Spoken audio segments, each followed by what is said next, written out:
ഞാൻ ജസീറ മുഹമ്മദ്. പ്രിയപ്പെട്ടവർക്കെല്ലാം സന്തോഷം നിറഞ്ഞ സുപ്രഭാതം നേരുന്നു. 317 പുലരിയിൽ മലബാർ സമരത്തിൽ വനിതകളുടെ പങ്ക് എന്ന വിഷയവുമായി അധികരിച്ച് നമ്മോട് സംവദിക്കുന്നത് ജാഫർ ഇരാറ്റുപേട്ട സാറാണ്. ഒരു പതിറ്റാണ്ടോളം പ്രവാസ ജീവിതം നയിച്ച അദ്ദേഹം ഒട്ടനവധി പുസ്തകങ്ങളുടെ രചയിതാവ് കൂടിയാണ്. മലബാർ പോരാട്ടം, മാളു, കുന്നോളമുണ്ട് പറയാൻ, നടനവും കഥനവും, നമുക്ക് പറയാം, അവയിൽ ചിലത് മാത്രം. ഗവേഷണ നിരൂപണ രംഗത്തും മാധ്യമ പ്രവർത്തന രംഗത്തും ചലച്ചിത്ര രംഗത്തും ഒരുപോലെ മികവ് തെളിയിച്ച ബഹുമുഖ പ്രതിഭയാണ് ഇന്ന് നമ്മോടൊപ്പം എത്തിയത് എന്നറിയുന്നതിൽ വളരെയധികം സന്തോഷം അറിയിക്കുന്നതോടൊപ്പം സ്നേഹാദരങ്ങളോടെ ജാഫർ സാറിനെ സ്വാഗതം ചെയ്യുന്നു. കൂടാതെ division director Nusiya madam, team incharge Femina madam, അദ്ദേഹത്തിന്റെ ശബ്ദം ശ്രവിക്കാനെത്തിയ പ്രിയ ശ്രോതാക്കളെയും സ്വാഗതം ചെയ്തുകൊണ്ട് വിഷയാവതരണത്തിനായി ജാഫർ സാറിനെ ക്ഷണിക്കുന്നു.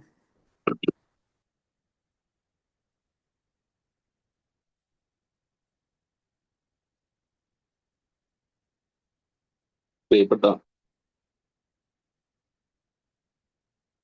സുഹൃത്തുക്കളെ,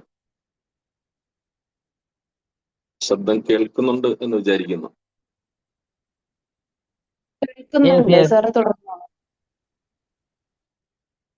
ഇവിടെ സൂചിപ്പിച്ചതുപോലെ 317 ദിവസമാണ് ഡിവിഷന്റെ ഇത്തരത്തിലുള്ള പ്രോഗ്രാം നടക്കുന്നത്.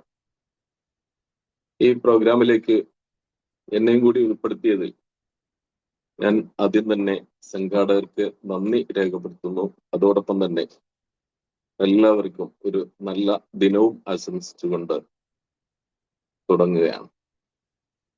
മലബാർ സമരത്തിലെ സ്ത്രീ സാന്നിധ്യം, അതാണ് നമ്മുടെ വിഷയം. അത് പറയുമ്പോൾ സ്വാഭാവികമായിട്ടും ഈ മലബാർ സമരം സ്ത്രീകളെ എങ്ങനെയാണ് ബാധിച്ചത് എന്നുകൂടി പറയേണ്ടതുണ്ട്. നമുക്കറിയാം, എല്ലാ യുദ്ധങ്ങളുടെയും അവസാനം അതിന്റെ ദുരിതം പേറേണ്ടി വരുന്നത് കുട്ടികളും വൃദ്ധരും സ്ത്രീകളും തന്നെയാണ്. മലബാറിൽ നടന്ന ബ്രിട്ടീഷ് കലാപത്തിന്റെ അവസാനവും മറ്റൊന്നായിരുന്നില്ല. അത് ഏറ്റവും കൂടുതൽ ബാധിച്ചത് സ്ത്രീകളെ തന്നെയായിരുന്നു. സ്ത്രീകളും കുട്ടികളും ധാരാളമായി കൊല്ലപ്പെട്ടു.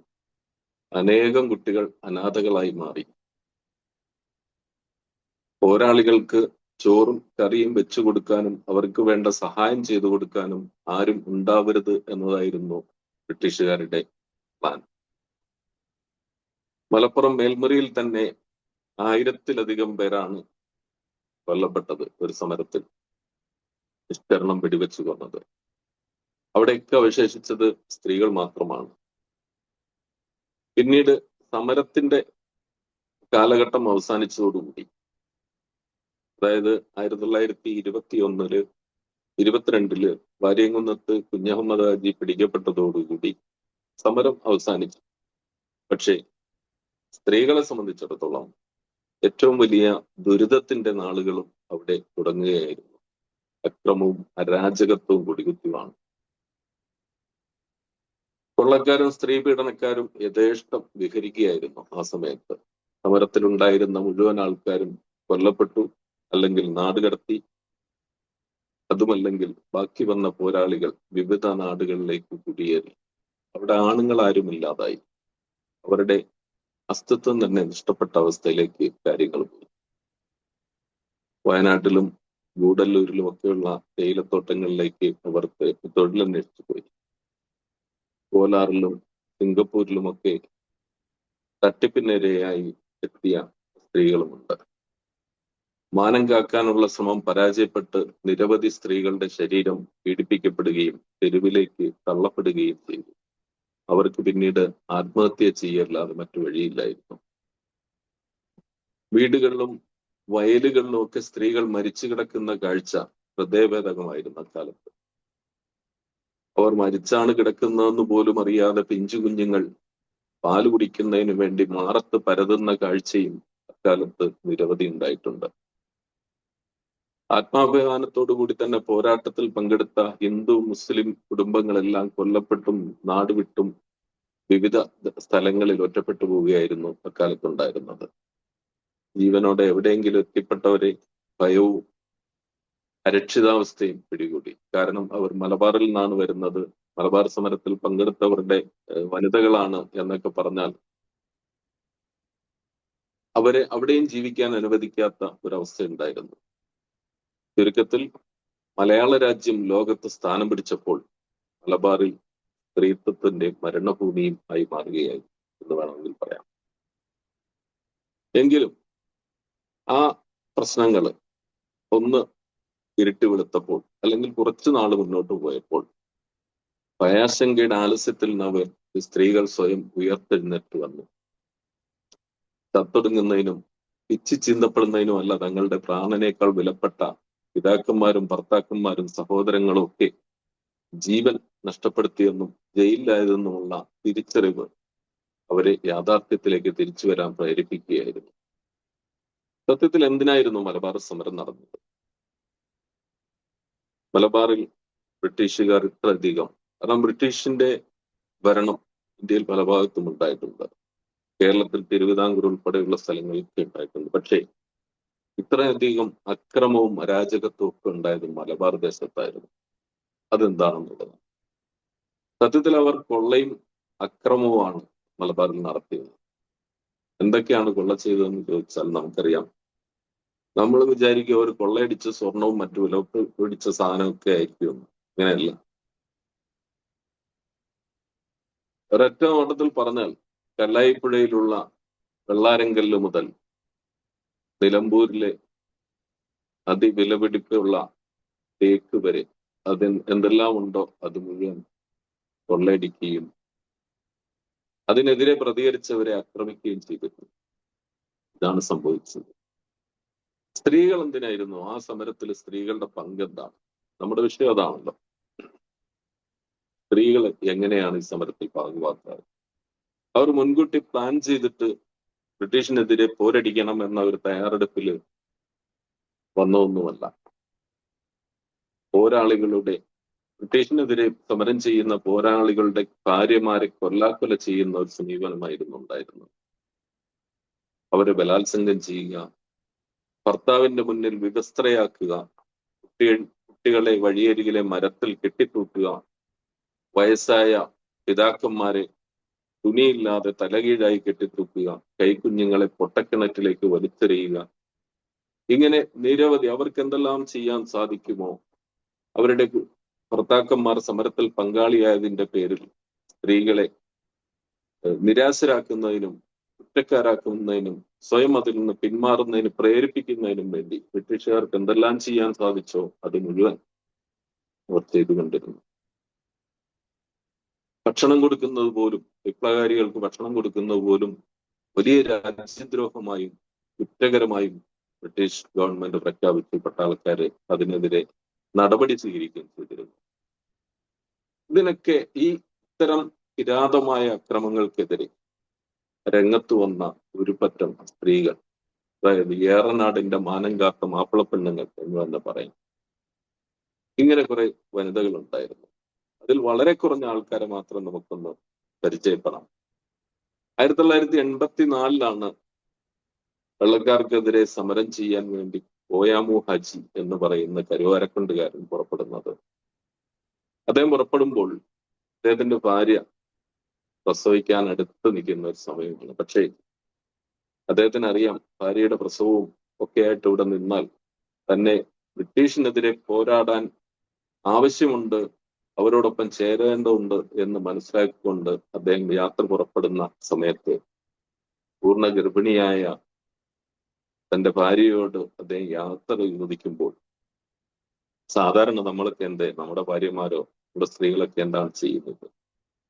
പോകാൻ അനുവദിക്കില്ല. പക്ഷേ ഈ ഓയമഹാജിയുടെ ഭാര്യ ഭർത്താവിനെ കെട്ടിപ്പിടിച്ച് നെറുകയിൽ ഒരു ചുടുമൊത്തം നൽകിക്കൊണ്ട് അവൾ പറഞ്ഞത്, നിങ്ങൾ പോയി വരുമ്പോൾ ഞാനൊരു സമ്മാനം തരും, നിങ്ങളോടൊപ്പം ഇനി യുദ്ധത്തിന് പോകാൻ തന്റെ ഒപ്പം കൂട്ടാൻ തന്റെ ഇടമുള്ള ഒരു കുട്ടിയെ ഞാൻ തരും. അതായിരുന്നു മലബാർ സ്ത്രീകൾ. അവരങ്ങനെയായിരുന്നു. ജനിക്കാൻ പോകുന്ന കുട്ടികളെ പോലും അധിനിവേശത്തിനെതിരെയും അടിമത്തത്തിനെതിരെയും പോരാടാൻ തീരുമാനിച്ചുറപ്പിച്ച സ്ത്രീകളായിരുന്നു മലബാറിൽ ഉണ്ടായിരുന്നത്. നമുക്ക് തിരൂര് കുഞ്ഞിക്കാതറിന്റെ ഒക്കെ കഥ അറിയാവുന്നതാണ്. ഞാൻ അതിലേക്ക് കടക്കുന്നില്ല. പാണ്ടിക്കാട് അങ്ങാടിയിലുള്ള വിളക്കുമരത്തിൽ കുഞ്ഞായിശയെ കെട്ടിയിട്ടിരിക്കുന്നു എന്ന വിവരം കേട്ടാണ് ഭർത്താവ് മൊയ്തീൻകുട്ടി ഹാജി അവിടെ എത്തിയത്. കുഞ്ഞായിശ മലബാർ സമരത്തിന്റെ നെടുന്തൂണായിരുന്നു മൊയ്തീൻകുട്ടി ഹാജി. വാര്യംകുന്നത്ത് കുഞ്ഞുമാജിയുടെ പിതാവ് മൊയ്തീൻകുട്ടി ഹാജി. മൊയ്തീൻകുട്ടി ഹാജി സമരരംഗത്തുള്ളത് കൊണ്ട് അദ്ദേഹത്തെ അറസ്റ്റ് ചെയ്യുന്നതിനും പിടികൂടുന്നതിനും വീട്ടിൽ വരുമ്പോൾ അദ്ദേഹം ഉണ്ടാവാറില്ല, സമരരംഗത്തായിരിക്കും.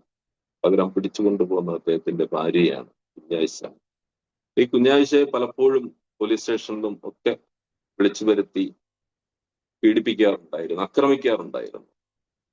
അങ്ങനെയാണ് ഒരിക്കൽ ഈ പാണ്ടിക്കാട് ഒരു വിളക്കുമരത്തിൽ ഒരു പോസ്റ്റിൽ വരെ കെട്ടിയിട്ടത്.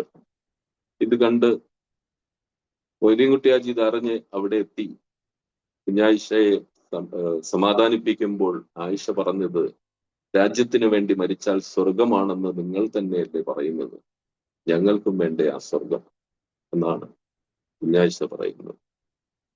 ഇങ്ങനെയുള്ള നിരവധി ആൾക്കാരെ കുറിച്ച് ഞാൻ വളരെ കുറഞ്ഞ് ഒന്ന് ടച്ച് ചെയ്ത് മാത്രമേ പോകുന്നുള്ളൂ. അതേപോലെ 1916 വാര്യംകുന്നത്ത് കുഞ്ഞുമാജിയോട് ഒരു ഉമ്മ പറയുന്നുണ്ട്, മാടായി ഖദീജ എന്ന് പറയുന്ന ഒരു വനിത പറയുന്നുണ്ട് വാര്യംകുന്നനോട്, എന്റെ മോൻ ഉണ്ണിക്കോയെയും നിങ്ങളുടെ കൂടെ കൂട്ടണം. വെള്ളക്കാരെ തുരത്തുന്നതിനും പട നയിക്കുന്നതിനും അവനും വലിയ ആഗ്രഹമുണ്ട്. ഇത് കേട്ട് വാര്യംകുന്നം പറഞ്ഞത്, അവൻ ചെറിയ കുട്ടിയല്ലേ ഉമ്മ, 16 വയസ്സ് മാത്രമാണ് പ്രായം. ഈ 16 വയസ്സ് മാത്രമായ കുട്ടിയെ എന്തിനാണ് ഞാൻ കൊണ്ടുപോകുന്നത്? അപ്പൊ ഉമ്മ പറയുന്ന ഒരു മറുപടി ഉണ്ട്, പ്രായമല്ലല്ലോ വേണ്ടത്, അതല്ലല്ലോ നിങ്ങൾക്ക് ആവശ്യം. വെള്ളക്കാരെ തുരത്താൻ കഴിയുന്ന ഒരു കുട്ടിയെ, തന്റെ ഇടമുള്ള ഒരു കുട്ടിയെ, അതാണ് ഞാൻ തരുന്നത് നിങ്ങൾക്കൊപ്പം. അന്ന് ആ 16 വയസ്സുകാരൻ ഉണ്ണിക്കോയ ഉമ്മയോട് പറഞ്ഞു, ഉമ്മ ഇനി എന്നെ പരലോകത്ത് നിങ്ങൾ നോക്കിയാൽ മതി. വാര്യംകുന്നത്ത് കുഞ്ഞുമാജി മലബാർ സുൽത്താന് കാവലായി ഞാൻ ഉണ്ടാവും. ഇത് പറഞ്ഞ് 3-ാമത്തെ വർഷം പാണ്ടിക്കാട് ചന്തപ്പുരയിൽ നിന്നും ആ കുസൃതി മാറാത്ത ആ ചെക്കൻ ഉണ്ണിക്കോയ ഉമ്മായിക്ക് കൊടുത്ത വാക്ക് പാലിച്ചുകൊണ്ട് പരലോകത്തേക്ക് യാത്രയായി. ചന്തപ്പുര യുദ്ധത്തിൽ ആ മനുഷ്യൻ ഷഹീദായി. കരളലിയിക്കുന്ന ആ കാഴ്ച കണ്ട് വാര്യംകുന്നൻ പോലും അന്ന് കരഞ്ഞുപോയി. തന്നെ രക്ഷിക്കാൻ തന്റെ മുന്നിൽ നടന്ന ഉണ്ണിക്കോയ തനിക്ക് മുമ്പേ പരലോകത്തേക്ക് എത്തിയത് കണ്ട് ഉണ്ണിക്കോയ വാര്യംകുന്നൻ അന്ന് വളരെ സങ്കടപ്പെട്ടു എന്നാണ് ചരിത്രം. പുരുഷന്മാരെല്ലാം കൊല്ലപ്പെടുകയോ നാടുവിടുകയോ പട്ടാളത്തിന്റെ പിടിയിലാവുകയോ ചെയ്തിരുന്നതിനാൽ സ്ത്രീകളായിരുന്നു രക്തസാക്ഷികളായ പല ആൾക്കാരെയും കബറടക്കുന്നതിനും പരിക്കേറ്റവരെ പരിചരിക്കുന്നതിനും ഒക്കെ നേതൃത്വം നൽകിയത്. അപ്പം സ്വാഭാവികമായിട്ടും നമുക്കറിയാം, ഹിന്ദുക്കളുടെ സംസ്കരണ ചടങ്ങറിയാത്ത മുസ്ലിം സ്ത്രീകളും മുസ്ലിങ്ങളുടെ കബറടക്ക ചടങ്ങറിയാത്ത ദലിതുകൾ ഇവർ ഒത്തൊരുമിച്ച് മൃതദേഹങ്ങൾ സംസ്കരിച്ചു.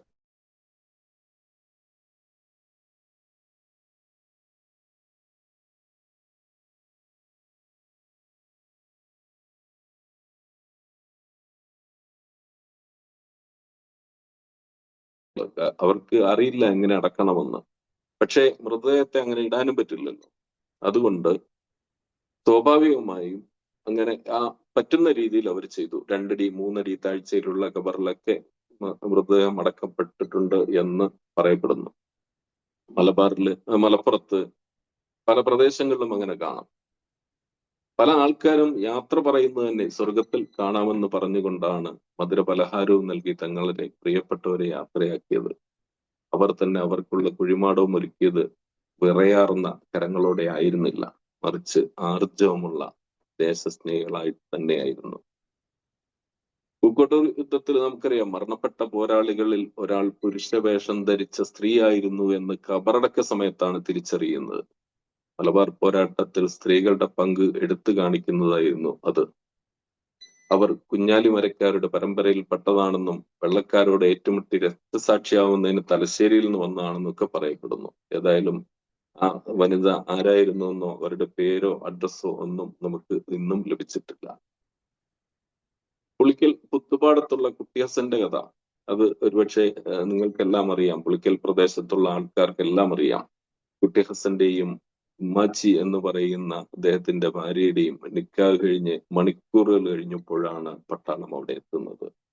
സമരത്തിൽ പങ്കെടുക്കുന്ന ആൾക്കാരെ പിടിക്കുന്നതിനും അറസ്റ്റ് ചെയ്യുന്നതിനും ഒക്കെയാണ് പട്ടാളക്കാർ ഇങ്ങനെ വന്നുകൊണ്ടിരിക്കുന്നത്. ഏതായാലും ഇവരുടെ വിവാഹം കഴിഞ്ഞ് 1 മണിക്കൂറോ 2 മണിക്കൂറോ കഴിഞ്ഞപ്പോഴാണ് പട്ടാളക്കാർ അവിടെ എത്തിയത്. ഈ തന്റെ ഭാര്യയോട്, അല്ലെ ഭാര്യയ്ക്ക് തന്റെ ഭർത്താവിനോട് ഒരു വാക്ക് പോലും സംസാരിക്കാൻ കഴിയാതെ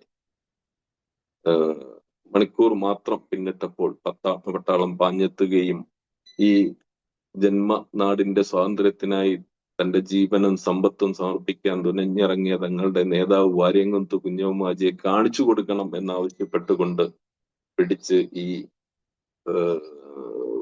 കുട്ടിയസന്റെ നേരെ തോക്ക് ചൂണ്ടുകയാണ് പട്ടാളം. വാര്യങ്കുന്നനും ആലി മുസ്ലിയാർ അടക്കമുള്ള ആൾക്കാരെ മനസ്സിലേറ്റി കൊണ്ടു നടക്കുന്ന ഈ കുട്ടിയസന് എന്ത് പട്ടാളം, അല്ലെ എന്ത് തോക്ക്. പക്ഷേ പുതിയാപ്ല വേഷത്തിൽ കണ്ട കുട്ടിയസനെ പട്ടാളക്കാരൻ വെടിവെക്കാൻ തുനിഞ്ഞു, കാഞ്ചി വലിച്ചു. ഇത് കണ്ട് ഒരിക്കൽ ഒന്നുപോലും സംസാരിക്കാൻ അവസരം കിട്ടാത്ത, ഒരല്പനേരം പോലും ഒന്നിച്ചിരിക്കാൻ അവസരം കിട്ടാത്ത ഉമ്മാച്ചി പെട്ടെന്ന് ഭർത്താവിന്റെ മുന്നിൽ കയറി ഒരു പരിച കണക്കെ നിൽക്കുകയാണ്. തൊണ്ട പൊട്ടുന്ന ഉച്ചത്തിൽ അവർ അലറി വിളിച്ചു, വെക്കടാ, എന്നെയും വെടിവെക്ക് നീ, എന്നിട്ട് മതി എന്റെ ഭർത്താവിനെ കൊല്ലുന്നത്. ആ നവവധുവിന്റെ പ്രതികാരം വെള്ളക്കാരന് മുന്നിൽ കത്തിച്ചൊലിക്കുകയാണ്. പക്ഷെ അപ്പോൾ വെടിവെച്ച കാബാലികന് പോലും ഒന്ന് വിറച്ചുപോയി. നെഞ്ചിൽ കൊള്ളേണ്ട വെടിയുണ്ട അവളുടെ കാലിലാണ് വന്ന് തറച്ചത്. പക്ഷെ അവൾ വിട്ടില്ല. വീണുപോയ അവൾ എഴുന്നേറ്റ് ഒലിച്ച് ഇറങ്ങുന്ന ചോര അവഗണിച്ചുകൊണ്ട് തന്നെ വീണ്ടും അലറി വിളിക്കുകയാണ്, എന്റെ ഈ നെഞ്ചത്ത് വെടിവെക്കട എന്ന് പറഞ്ഞു. തുരുതുര പാഞ്ഞു വന്ന വെടിയുണ്ടകൾ ആ പുതുമണവാട്ടിയുടെയും പിന്നിൽ നിന്ന പ്രിയതവൻ കുട്ടിയസന്റെയും നെഞ്ച് തകർത്തു. മരിച്ചു വീണ കുട്ടിയസന്റെ മേലേക്കാണ് ഉമ്മാച്ചിയും വീണത്. ആ കുടിലിന് മുന്നിൽ തന്നെ ഇരുവരെയും ഒന്നിച്ച് കബറടക്കി. ആ കബറൊക്കെ ഇന്നും അവിടെ ചെന്നാൽ കാണാവുന്നതാണ്. ഒരു കൂരയിൽ ഒരു ദിനം പോലും കഴിയാൻ ആ ദമ്പതികളെ വെള്ളക്കാർ അനുവദിച്ചില്ല. പക്ഷേ ഈ ലോകമുള്ളിടത്തോളം കാലം ആ കബറിടത്തിൽ മണിയറയാക്കിക്കൊണ്ടവർ പാർത്തുകൊണ്ടിരിക്കുകയാണ്. പുത്തുപാടത്തിന്റെ ജ്വലിക്കുന്ന ആവേശമായി. പുത്തുപാടം പെരിഞ്ചീരമ്മൽ പള്ളിയാളിപ്പറമ്പിൽ പ്രത്യേകം കെട്ടിത്തിരിച്ചിരിക്കുന്ന 100 നൂറ്റാണ്ട് പഴക്കമുള്ള കുട്ടിയസൻ ഉമ്മാച്ചി ദമ്പതികളുടെ മണിയറ നമുക്കിപ്പോഴും അവിടെ കാണാവുന്നതാണ്. 1921 ഡിസംബർ 28 വാര്യങ്കുന്നനെയും സംഘത്തെയും ഏതെങ്കിലും നിലയ്ക്ക് സഹായിക്കുന്നത്, അവർക്ക് ഭക്ഷണം കൊടുക്കുന്നത് കുറ്റകരവും അവരെ പിടിച്ച് നാട് കടത്തുന്നതുമായിരിക്കുമെന്ന് സർക്കാർ ഉത്തരവിട്ട കാലം, മലബാർ ഒട്ടുക്കും ചെണ്ടകൊട്ടി അതറിയിച്ചിരുന്ന കാലം, ഭയപ്പെടുത്തി സ്ത്രീകളെ ഒറ്റപ്പെടുത്തുക തന്നെയായിരുന്നു ലക്ഷ്യം. പക്ഷേ ഈ അറിയിപ്പ് നാട്ടൊട്ടുക്ക് വ്യാപിച്ചിട്ടും കുഞ്ഞുമാജിക്കും 80ഓളം വരുന്ന പോരാളികൾക്കും ഭക്ഷണം കൊടുത്ത് സൽക്കരിക്കാൻ ധൈര്യപ്പെട്ട ഒരു അതുല്യ വനിതയുണ്ടായിരുന്നു മലബാറിൽ. ഊരുമണ്ണിൽ പാറപ്പുറത്ത് പാത്തുമ്മക്കുട്ടി. അവർ ഈ വാര്യങ്കുന്നന് വീട്ടിൽ വിളിച്ച് ഭക്ഷണം ഒരുക്കി കൊടുത്തു. പക്ഷെ വിവരമറിഞ്ഞ പട്ടാളക്കാർ പാഞ്ഞെത്തുകയും ഇവർ രക്ഷപ്പെടുകയൊക്കെ ചെയ്തു. അത് വേറെ കഥ. എന്നാലും ആ പാറപ്പുറത്ത് പാത്തുമ്മക്കുട്ടിയുടെ ധൈര്യം ഒന്ന് കാണേണ്ടത് തന്നെയാണ്. ഇന്നും അവരുടെ 3ാമത്തെ തലമുറ അതേ സ്ഥലത്ത് ഇന്നും അവിടെ വസിച്ചു കൊണ്ടിരിക്കുന്നു. ഇടക്കാട്ട് മൊയ്തീൻ എന്ന് പറയുന്ന ആള് ആ പ്രദേശത്ത് പട്ടാളക്കാർ വന്ന് വലിയ പ്രശ്നമുണ്ടാക്കുകയും വീടുകൾക്ക് തീയിടുകയും ആണുങ്ങളെ പിടിച്ച് നിഷ്കരണം വെടിവെച്ചു കൊല്ലുകയും ചെയ്തുകൊണ്ടിരുന്നപ്പോൾ ഇടക്കാട്ട് മൊയ്തീനെ പട്ടാളം വലിച്ചഴിച്ച് വീട്ടിൽ നിന്നും പുറത്തിറക്കിയത് കണ്ട് എല്ലാവരും ഓടി വിളിച്ചു. തന്റെ പ്രിയപ്പെട്ട ഉപ്പയെ ഇപ്പോൾ വെടിവെച്ചു കൊല്ലുമെന്ന് മകൾ ഫാത്തിമയ്ക്ക് മനസ്സിലായി. അവൾക്ക് അന്ന് 10ഓ 11ഓ വയസ്സ് മാത്രമാണുള്ളത്. എല്ലാവരുടെയും ഒപ്പം ഓടി ഒളിച്ച് പൊന്തക്കാട്ടിൽ ഒളിച്ചിരുന്ന അവൾ ഉപ്പയുടെ അടുത്തേക്ക് ഓടി വന്ന് ഉപ്പയെ കെട്ടിപ്പിടിച്ചു. പട്ടാളക്കാരോട് അവൾ കരഞ്ഞു പറഞ്ഞു, എന്റെ ഉപ്പയെ കൊല്ലല്ലേ എന്ന്. കെട്ടിപ്പിടിച്ചു നിന്ന ആ കുഞ്ഞുമോളെ ഫാത്തിമയെ പട്ടാളക്കാരൻ ബയാണറ്റ് കൊണ്ട് കുത്തി നോവിച്ചു. പിന്മാറാൻ ആവശ്യപ്പെട്ടിട്ടും അവൾ മാറിയില്ല. ഉപ്പയും പറഞ്ഞു, കണ്ടുനിന്ന ആണുങ്ങളും പറഞ്ഞു എല്ലാവരും കൊല്ലപ്പെടുമെങ്കിലും അവളോട് പറഞ്ഞു, മോളെ രക്ഷപ്പെടൂ, നീ ഓടി രക്ഷപ്പെടൂ എന്ന് പറഞ്ഞു. അവൾ പറഞ്ഞു, എനിക്ക് മാത്രമായിട്ട് രക്ഷപ്പെടണ്ട, എന്റെ ഉപ്പായെ കൊല്ലാതെ നിങ്ങൾ വിടണം എന്ന് പറഞ്ഞിട്ട് 11 വയസ്സ് മാത്രമുള്ള അവൾ വീണ്ടും കരഞ്ഞ് പട്ടാളക്കാരനോട് പറഞ്ഞു. പക്ഷേ പട്ടാളക്കാരൻ വിട്ടില്ല. തോക്കിന്റെ പാത്തി കൊണ്ട് അവൾ ആഞ്ഞടിച്ചു.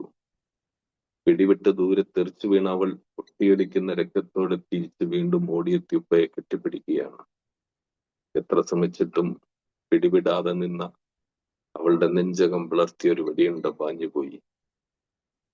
ആ പിഞ്ചുകൈ അപ്പോഴാണ് അയഞ്ഞു പോയത്. തന്റെ പ്രാണനായിരുന്ന പിതാവിനെ ഇനി തനിക്ക് രക്ഷപ്പെടുത്താൻ കഴിയില്ലല്ലോ എന്ന് മാത്രമാണ് അവൾക്ക് അപ്പോഴും ഉണ്ടായിരുന്ന വേദന. തന്റെ ഒപ്പം രക്തസാക്ഷിയായ പിതാവിനെ കെട്ടിപ്പിടിച്ചുകൊണ്ട് അധികാരത്തൊടിയിലെ ആ കബറിൽ സുഖനിദ്രയിലാണ് ഇടക്കാട്ട് ഫാത്തിമ എന്ന പെൺതാരകം. മരണപ്പെട്ടിട്ട് പോലും അവളുടെ ചുണ്ടുകൾ മന്ത്രിച്ചു, ഇല്ല, വിട്ടുതരില്ല എന്റെ പൊന്നുപ്പയെ. ഇത്തരം കഥകൾ, ഇത്തരം ചരിത്രം ധാരാളം മലബാറിന്റെ വിവിധ പ്രദേശങ്ങളിലുണ്ട്. നാം ഇത് തിരിച്ചറിയുന്നില്ല എന്ന് മാത്രം. സുഖമില്ലാതെ കട്ടിലിൽ കിടക്കുകയായിരുന്ന ഉപ്പയെ പട്ടാളം വലിച്ചഴിച്ചു കൊണ്ടുപോകുന്നത് ഏത് മക്കളാണ് നോക്കി നിൽക്കുക? അത് തടയാനാണ് കദിയാമു എന്ന പേരുള്ള ഒരു കുട്ടി സധൈര്യം മുന്നോട്ട് വന്നത്. വയനറ്റ് കൊണ്ട് കുത്തിയകറ്റിയിട്ടും അടിച്ചിട്ടും കദിയാമു പിന്മാറിയില്ല. അവസാനം ബലപ്രയോഗത്തിലൂടെ കുഞ്ഞീൻ ഹാജി എന്ന തന്റെ പിതാവിനെ വെടിവെച്ചപ്പോൾ തന്റെ മകൾ കദിയാമു ആ വെടിയുണ്ടേറ്റ് തന്നെ മരിക്കുകയാണ് ചെയ്തത്. സഹികെട്ട കാബാലികർ കൗമാരക്കാരിയായ ആ കദിയാമുവിനെയും വെടിവെച്ചു കൊന്നു. രക്ഷപ്പെടാൻ പലവട്ടം അവസരം നൽകിയിട്ടും തന്റെ പിതാവിനെയും ഭർത്താവിനെയും സഹോദരനെയും ഒക്കെ രക്ഷിക്കാനുള്ള ശ്രമത്തിനിടെ രക്തസാക്ഷിയായ അരീപ്പുറം പാറയ്ക്കൽ കദിയാമു ഇന്നും മേൽമുറിക്കാരുടെ ഒരു ആവേശമായി നിലകൊള്ളും. ആയുധങ്ങൾ സംഭരിക്കാനും ഭക്ഷണം എത്തിക്കാനും ഒക്കെ രഹസ്യങ്ങൾ കൈമാറാനും ഒക്കെ സ്ത്രീകളാണ് അന്ന് സ്വയം മുന്നോട്ട് വന്നത്. നാം ഇന്ന് പറയാറുണ്ട് സ്ത്രീകൾ രഹസ്യങ്ങൾ ഒളിപ്പിച്ചു വെക്കാൻ കഴിയാത്തവരാണെന്ന്. പക്ഷേ മലബാർ സമരത്തിന്റെ ഓരോ ഘട്ടത്തിലും അവർക്ക് പോരാളികൾക്ക് മെസ്സേജ് എത്തിക്കാനും വിവിധ രഹസ്യങ്ങൾ കൈമാറുന്നതിനും സ്ത്രീകളായിരുന്നു സ്വയം മുന്നോട്ട് വന്നിരുന്നത്. അവരെ എത്ര പിടിച്ച് ബലമായി ചോദ്യം ചെയ്യാലും ആ രഹസ്യം അവർ പറയില്ല. അവരെ എത്തേണ്ടയിടത്ത് ആ മെസ്സേജുകൾ എത്തിച്ചുകൊണ്ടിരുന്നു. അവർ വലിയ വിറകിന്റെ കെട്ടുകളൊക്കെ തലയിൽ കെട്ടുകളായി ചുമന്നുകൊണ്ട്, കുട്ടികളെ കയ്യിൽ പിടിച്ചുകൊണ്ട്, പാല് പാത്രത്തിൽ കൊണ്ടുപോയി പട്ടാളക്കാരുടെ ശ്രദ്ധ തിരിച്ചു വിട്ടുകൊണ്ടാണ് ഓരോ സന്ദേശങ്ങൾ കൈമാറുന്നതിന് വിവിധ പ്രദേശങ്ങളിലേക്ക് പോയിക്കൊണ്ടിരുന്നത്. പാൽ പാത്രത്തിൽ സ്വർണം ഒളിപ്പിച്ച് കൊണ്ടുപോയി ബന്ധപ്പെട്ടവർക്ക് എത്തിച്ചു കൊടുത്ത കഥയൊക്കെ നമുക്കറിയാം. മലബാർ സമരത്തിൽ പങ്കെടുത്തിട്ട് ഏതാണ്ട് 157ഓളം സ്ത്രീകൾക്കെതിരെ പട്ടാളം കേസെടുത്തതും ചരിത്രത്തിൽ കൃത്യമായി രേഖപ്പെടുത്തിയിട്ടുണ്ട്. അപ്പം മലബാർ സമരത്തിൽ സ്ത്രീകൾ അത്രത്തോളം പങ്കെടുത്തത് കൊണ്ടാണ്, അത്രത്തോളം സാന്നിധ്യം ഉണ്ടായത് കൊണ്ടാണ് അവർക്കെതിരെയൊക്കെ കേസെടുത്തത്. 157 പേർക്കെതിരെ കേസ് കൊടുത്തതായിട്ട് ഹിച്ച്കോക്കിന്റെ പുസ്തകത്തിൽ തന്നെ രേഖപ്പെടുത്തിയിട്ടുണ്ട്. 1855 മലബാർ സമരത്തിന് മുമ്പ് തന്നെ മലബാർ കളക്ടർ കോണോലി വധിക്കപ്പെടുന്ന കഥ നമുക്കറിയാം, കേട്ടിട്ടുണ്ടാവും, ചരിത്രം പഠിച്ചവരാണ് നാമൊക്കെ.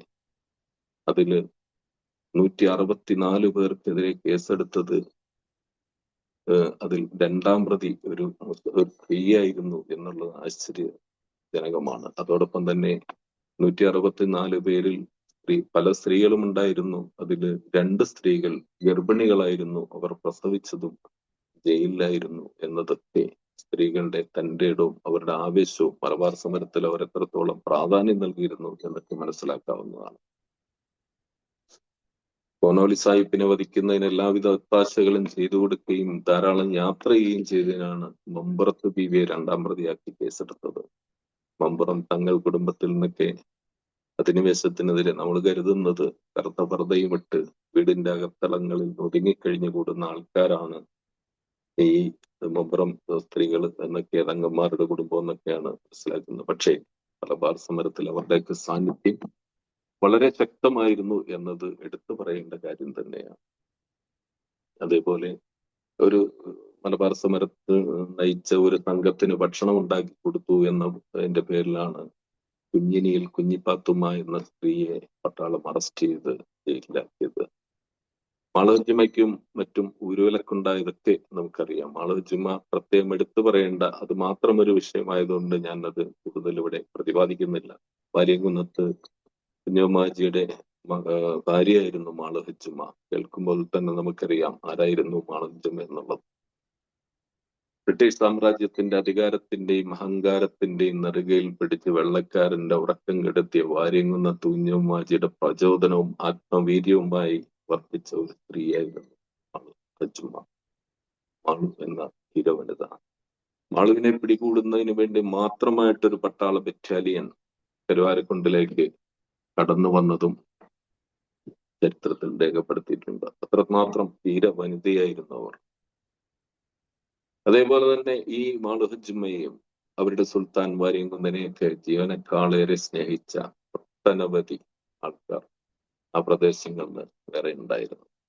അത് ദലിതരാണെങ്കിലും ഹിന്ദുക്കളാണെങ്കിലും മുസ്ലിങ്ങളാണെങ്കിലും ഒക്കെ ധാരാളം സ്ത്രീകൾ ഉണ്ടായിരുന്നു. അതിൽ പ്രധാനപ്പെട്ട ഒരാളായിരുന്നു ഇവിടെ ഉണ്ടായിരുന്ന മാളവിജമ്മയുടെ സന്തത സഹചാരിയായ ചിരിത എന്ന് പറയുന്ന ഒരു സ്ത്രീ. അവർ പറഞ്ഞു, മാളവിജമ്മയോട് പറഞ്ഞു, മാളു ബീവി, ഞങ്ങൾ മുഴുവൻ തീർന്നാലേ നിങ്ങളെ പിടിയുകയുള്ളൂ പട്ടാളം. ശരിയാണ്. ആ സംഘം ഒന്നടങ്കം കത്തിജ്വലിച്ച വീടുകൾ കുടിലുകൾ പോലും അഗ്നിക്കിരയാകുന്ന വിധം ആ ദലിത് സ്ത്രീകളെ കൂട്ടക്കൊല ചെയ്തു ബ്രിട്ടീഷുകാർ. ഈ മാളവിജമ്മയെ സഹായിച്ചു എന്നതിന്റെ പേരിൽ ഇങ്ങനെയുള്ള നിരവധി ആൾക്കാർ, എനിക്ക് ഈ ചുരുങ്ങിയ സമയത്തിനുള്ളിൽ എല്ലാവരെയും പ്രതിപാദിച്ച് പോകാൻ തന്നെ കഴിയുന്നില്ല. വളരെ കുറഞ്ഞ ആൾക്കാർ മാത്രമേ ഇതിൽ പറഞ്ഞിട്ടുള്ളൂ. നമുക്കറിയാം, കുട്ടികളെയൊക്കെ കുഴിയിലൊക്കെ ഇട്ട് രക്ഷപ്പെടുത്തിയ കഥകളും മേലെ തെങ്ങോലകയും മറ്റും നിരത്തി പട്ടാളം വരുമ്പോൾ കാണാതിരിക്കുന്നതിന് വേണ്ടി ഒളിപ്പിരുന്ന സംഭവങ്ങളൊക്കെ അറിയാം. കുഞ്ഞുങ്ങളെ കുഴിയിലും ഗുഹകളിലും ഒക്കെ ഒളിപ്പിച്ചിട്ട് കാട്ടുചെടികളും ഓലമടലുകളും കൊണ്ട് മൂടി ദിവസങ്ങളോളം ഭക്ഷണമില്ലാതെ കഴിയേണ്ടി വന്ന ആൾക്കാർ. ഇങ്ങനെയുള്ള കല്ലുവെട്ടുകുഴിയിൽ അവരെ താമസിപ്പിച്ചിട്ട് ഭക്ഷണം തേടിപ്പോയ ആളെ പട്ടാളം വെടിവെച്ചു കൊന്നാൽ ഇങ്ങനെ കുറച്ച് ആൾക്കാർ ആ കുഴിയിലുണ്ട് എന്ന് മറ്റുള്ളവർ മനസ്സിലാക്കില്ല. അവർ പട്ടിണി കിടന്ന് മരിക്കും, അല്ലെങ്കിൽ പട്ടിണി കിടന്ന് മരണത്തോടടുക്കുന്ന രീതിയിൽ മറ്റു ചിലർ കണ്ടെടുത്ത് രക്ഷപ്പെട്ട സംഭവങ്ങളൊക്കെ നിലമ്പൂര്, പാണ്ടിക്കാട് പോലെയുള്ള സ്ഥലങ്ങളിൽ ധാരാളം ഉണ്ടായിട്ടുണ്ട്. പറവട്ടിക്കോയ മുഹാജിയുടെ ഭാര്യ ആമിനക്കുട്ടി, പടൂരാൻ ഉണ്ണിമുഹമ്മദിന്റെ മകൾ ഉമ്മുഹാനി, MP നാരായണ മേനോന്റെ അമ്മ നാരായണി അമ്മ, പാണ്ടിയാട്ട് ദേവകി അമ്മ, വെള്ളറമ്പൻ ബിയാത്തു, പാപ്പാട്ടൂരിൽ തായമ്മ, മീനാക്ഷി അമ്മ, പന്തല്ലൂർ വള്ളിയമ്മ, മാളവിജമ്മയുടെ സഹായി അതായത് ചിരുത നേരത്തെ ഞാൻ പറഞ്ഞു സൂചിപ്പിച്ചെന്ന് തോന്നുന്നു. അവരുടെ അമ്മ കാളി, പാറപ്പുറത്ത് ഫാത്തിമക്കുട്ടി, കതിയുമ്മ, ഇടക്കാട്ട് ഫാത്തിമ, ഇങ്ങനെ പുരുഷവേഷം ധരിച്ച് പൂക്കോട്ട് യുദ്ധത്തിൽ പങ്കെടുത്ത് രക്തസാക്ഷ്യം വരിച്ച പേരറിയാത്ത യുവതിയടക്കം ഈ നിര എത്രയോ വലുതാണ്. എനിക്ക് അനുവദിച്ച സമയം കഴിയാറായി എന്ന് തോന്നുന്നു. ഞാൻ അവസാനിപ്പിക്കുകയാണ്. ഇങ്ങനെ മലബാർ സമരത്തിൽ പങ്കെടുത്തുകൊണ്ട് അവരുടെ പേരുകൾ ചരിത്രത്തിൽ തങ്കലിപികളാൽ അടയാളപ്പെടുത്തിയ ഒട്ടനവധി വനിതകളെയും കൂടെ സ്മരിച്ചുകൊണ്ട് വേണം ഈ സ്വാതന്ത്ര്യ ദിനം, 80ാമത് സ്വാതന്ത്ര്യ ദിനം നമുക്ക് ചർച്ച ചെയ്യേണ്ടത് എന്നുകൂടി സാന്ദർഭികമായി അറിയിച്ചുകൊണ്ട് എനിക്ക് അവസരം നൽകിയ പ്രോഗ്രാം ഡയറക്ടർ മിസിയ ഷൗക്കത്ത്, കോർഡിനേറ്റർമാരായ ജസീറ, ജംഷീർ എന്നിവർക്കും ഡിവിഷനുമായി എന്നെ ബന്ധപ്പെടുത്തിയ Kangazha higher secondary principal Sajid സാറിനും കൂട്ടുകാരി നിഷ ടീച്ചറിനും ഉഷാ സാറിനും ഒക്കെ, അതേപോലെ അത്രയൊന്നും ആസ്വാദ്യകരമല്ലാത്ത എന്നെ ഇതുവരെയും കേട്ടിരുന്ന നിങ്ങൾക്കൊക്കെ വളരെയധികം നന്ദിയും പ്രാർത്ഥനയും അറിയിച്ചുകൊണ്ട് നിർത്തുന്നു. നന്ദി, നമസ്കാരം. Good morning. തുഞ്ചത്തെഴുത്തച്ഛൻ എഴുതിയത് രാമായണമാണെങ്കിൽ മലബാറിലെ വീര വനിതകൾ എഴുതിയത് പോരാട്ടത്തിന്റെ ചോര കവിതയാണ്. അധിനിവേശത്തിന്റെ തോക്കിൻ മുനകൾക്ക് മുന്നിലും നെഞ്ചുവിരിച്ചു നിന്ന മലബാറിലെ ധീര വനിതകളുടെ വീരഗാഥകൾ ഇത്രമേൽ അഗ്നി പടർത്തുന്ന ഭാഷയിൽ പകർന്നു നൽകിയതിന് ജാഫർ സാറിന് ഡിവിഷൻ പ്രോഗ്രാമിന്റെ ഹൃദയം തൊട്ട നന്ദി അറിയിക്കുന്നു. ചരിത്രം പുരുഷന്മാരാൽ എഴുതപ്പെടുമ്പോൾ വിപ്ലവം സ്ത്രീകൾ സ്വന്തം ജീവിതം കൊണ്ട് രചിക്കുകയായിരുന്നു. അനാഥത്വത്തിന്റെയും ഭയത്തിന്റെയും തീച്ചൂളയിൽ വെന്തുരുകുമ്പോഴും സഹനത്തിൽ നിന്നും പ്രതിരോധത്തിലേക്ക് പൊരുതിക്കയറിയ അമ്മമാരുടെ അതിജീവനത്തിന്റെ അനുഭവ കഥ പറയുമ്പോൾ യഥാർത്ഥത്തിൽ ഉള്ളുലയുന്നു. ചരിത്രം വിജയിച്ചവരുടെ കഥകൾ മാത്രം എടുക്കുമ്പോൾ ചരിത്രത്തെ മാറ്റി എഴുതിയവരായിരുന്നു സത്യത്തിൽ സ്ത്രീജനങ്ങൾ. ചരിത്രത്തിലെ കണ്ണീരധ്യായങ്ങളെ ഇത്രയും ആഴത്തിൽ മനസ്സിലെത്തിച്ചതിന് ഒരിക്കൽ കൂടി ജാഫർ സാറിന് സ്നേഹം അറിയിക്കട്ടെ. മാളു ഹജുമ എന്നുള്ള പേര് കേൾക്കുമ്പോൾ ഒരു മലപ്പുറംകാരി എന്ന നിലയിൽ വളരെയധികം പല സമയങ്ങളിലും അഭിമാനം തോന്നിയിട്ടുണ്ട്. അന്നത്തെ കാലത്ത് പള്ളി കമ്മിറ്റികളിലൊക്കെ സജീവ സാന്നിധ്യമായിരുന്നു എന്നതിനപ്പുറത്തേക്ക് മാളു ഹജുമ എന്നുള്ള വ്യക്തിയെ കാത്തിരുന്ന ഒരു സമൂഹം ഉണ്ടായിരുന്നു, അല്ലെങ്കിൽ അവര് വന്നിട്ട് തീരുമാനങ്ങൾ എടുക്കാം എന്ന് തീരുമാനിച്ചിരുന്ന കുറെ പേരുണ്ടായിരുന്നു എന്ന് ആലോചിക്കുമ്പോൾ യഥാർത്ഥത്തിൽ ഇന്ന് അത് എവിടെയാണ് എത്തി നിൽക്കുന്നത് എന്നുള്ള ഒരു ചോദ്യം കൂടി ഞാൻ ഈ പ്രേക്ഷകർക്ക് മുമ്പിൽ മുന്നോട്ട് വെക്കാൻ ആഗ്രഹിക്കുന്നു.